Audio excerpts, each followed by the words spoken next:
Hello there, how are you? Hope you're having a wonderful day so far. Jackie here, in case you're not familiar with me. One of the things that I find very, very commonly comes up in working with people is this constant reference back to very, very early childhood and being able to connect back in some meaningful way. So what I mean by that is parts of our body mind complex trying to, because they know it's the best thing, trying to find ways to connect back into much younger versions of ourselves when we were so spontaneous and so of the moment and so authentically just what we were feeling in that moment and who we were before we started to take on all of the rigid belief systems from parents, from society, from all different places. Before all of that started to become really toxic and affect the minds.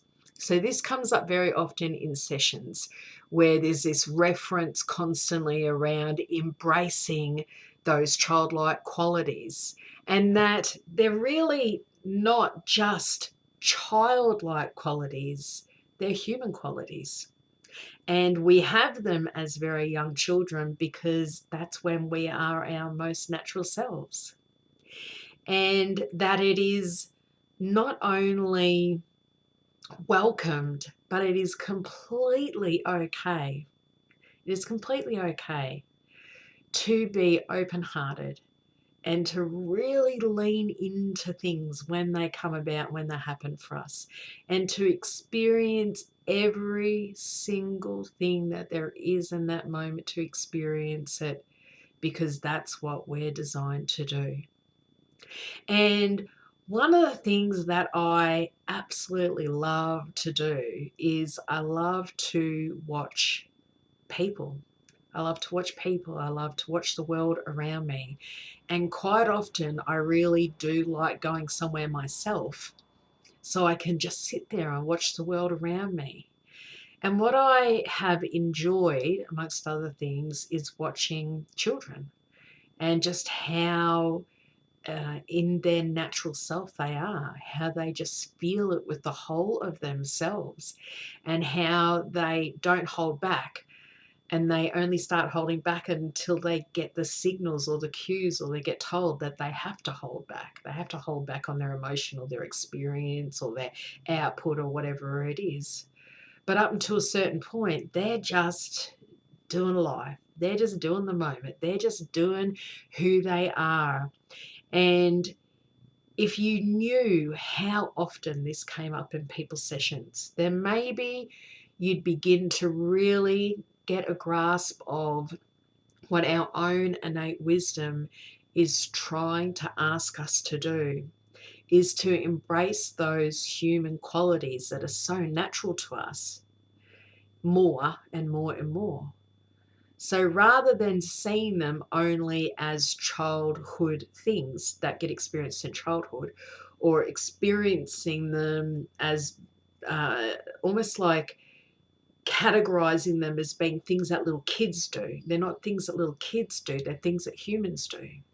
These are human nature, these are human actions, these are human emotions, human experiences, right?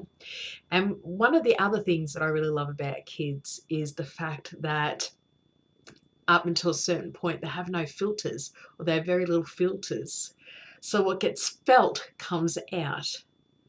Those thoughts that just generate, they come out. And I had something come across my desk years ago, and I absolutely loved it. And I wanted to share it with you because it's one of these classic experiences of enjoying the consciousness of spontaneity and um, being authentic and being open hearted and being vulnerable, because you understand it's your superpower, right? Without having a whole lot of filtration there, that would prevent you from doing that. And I want to share some of them with you because there was one in particular that I found, and I'm just switching my screen over to here so I can do that for you. There was one in particular that really resonated with me, and I'll tell you what it is right at the end and see which one or which ones resonate with you as well. So this was a group of 4 to 8-year-old kids that were questioned. They said these group of professional adults sat down with them and they posed the question to this group, what does love mean? Right? What does love mean? And these are the answers that they got. They were broad, some of them were deep, and some of them were more profound than you could ever imagine. And I do wonder if we stop treating little kids like they don't know much and we're the ones that are here to teach them and we're the ones that have the wisdom. I wonder if we looked at it from a different way and understand that they are as close to their true nature that we are trying to get to when we then become adults. We become adults and realize we are so restricted and we have so many belief systems and we wear so many masks that we try to find a way to our most authentic self. That's them. That's the most authentic self. That's the most in the moment, spontaneous self. So let them be the teachers. Let them be the ones that bring the wisdom forward. And perhaps if we just took time to listen with them, to converse with them, and if we do it from the mindset of, wow, you are like pretty powerful, you are like very intelligent, the intelligence that they hold within them, then who knows what you might get blown away with, the revelations that might come forward. You just got to open up and have those conversations and look at them in different ways, I think. So uh, let's see and have a think, or see what you feel and what ones pop up for you as being really important. Remember, the question is, what does love mean? So when my grandmother got arthritis, she couldn't bend over and paint her toenails anymore. So my grandfather does that for her all the time, even when his hands got arthritis too. That's love. Rebecca, who's 8, she said, when somebody loves you, the way they say your name is different. You just know that your name is safe in their mouth. Billy, who's aged 4, love is when a girl puts on perfume and a boy puts on shaving cologne and they go out and they smell each other. Carl is aged 5. Love is when you go out to eat and you give somebody most of your French fries without making them give you any of theirs. Chrissy is age 6. Love is what makes you smile when you're tired. Terry's aged 4.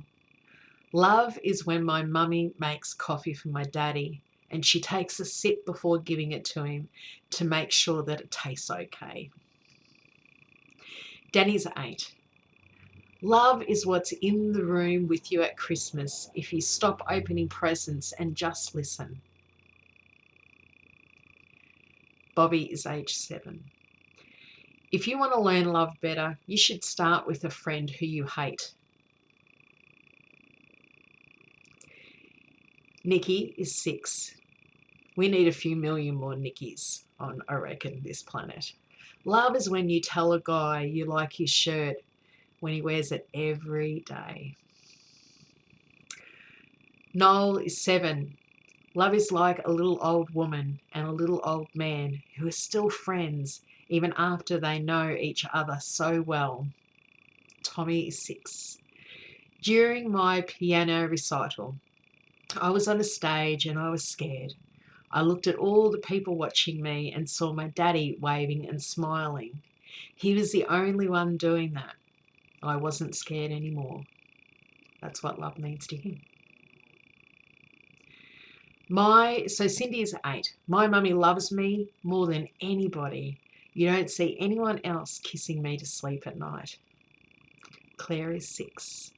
Love is when mummy gives daddy the best piece of chicken. Love is when mummy sees, or this is Elaine, she's 5. So love is when mummy sees daddy smelly and sweaty and still says he's as handsome as Robert Redford. Chris is 7.